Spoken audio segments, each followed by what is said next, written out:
Sure, I'll start a little bit. So I know I've been using pocket knives since I was probably your age.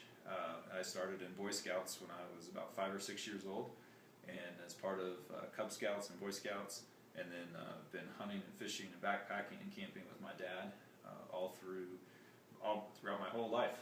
And so I've used lots of different kinds of pocket knives throughout that whole experience. So can we see some of your pocket knives? Sure. So I've got a few pocket knives here, ranging in all different sizes and shapes and So different tell me brands. about that one. Let's start. The giant one. We can start with the giant one, sure. So this is an actual Swiss Army knife that my mom got me when she actually was in Switzerland. She went on a camping or a hiking trip in Switzerland and came back and gave me this. And so this has probably 30 plus different tools on it, all the way from a clock to blades and pliers and all sorts of things. How old were you when you got that one? So if people want to get a giant one like that. Well, I was probably 12 or 13 when I got this. Probably good age. Yeah.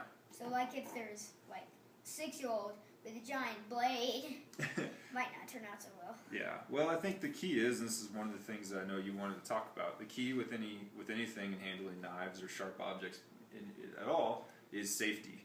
Yes. And so I know one of the things. So we had talked about, you and I had talked earlier that you want to make sure you always hold it. How do we do it? We want to hold it very tight, right? So no one can take So nobody else can. Yep. So no one else is trying to take it away from you. There's a little nail thing, so you can put your nail in. Right. Take it out. Yep. And then you want to open it with 2 hands and make sure it's locked all the way back. Yes, sir. Yep. Very good. And then when you go to close it, you want to make sure that you close it the same way. Make sure your fingers are out of the way.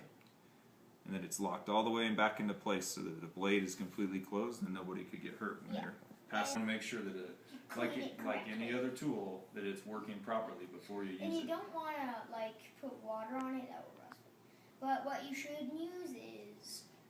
Yeah, and so this is what we talked about earlier when we clean it. This is some gun oil, but you can use it for knives as well. But it's just a type of oil and some patches to clean it. Right away, you don't use it after you put it on because it might be slippery, and you might slip out your hands. Yep, you want to be very careful that you might you want to continue let to it use dry. it. Yeah, and as you can see, this is obviously when we were cleaning one earlier when I was showing you. You know, there can be a lot of dirt and rust that come out of that. This one, that's how much rust and dirt was on this one. Yeah, this one was more the dirt, and I'd cleaned this one a little bit to show that there was rust on there and that we were getting, that they can be very dirty, but you can clean them to some extent, and you want to take care of them and make sure that you clean them before you store them for a long time. You want to see some of the blades? Yeah, how sharp can the variety of blades get? I'll get this one. Sure. And so you looked at that one. That was just a smaller blade. Yeah, this one's probably for 7-year-olds. And then, so there's obviously a normal blade, Got that one. Similar to that. And then there's the other types. We talked about this. This is like a fish scaler. So this is actually not very sharp at all.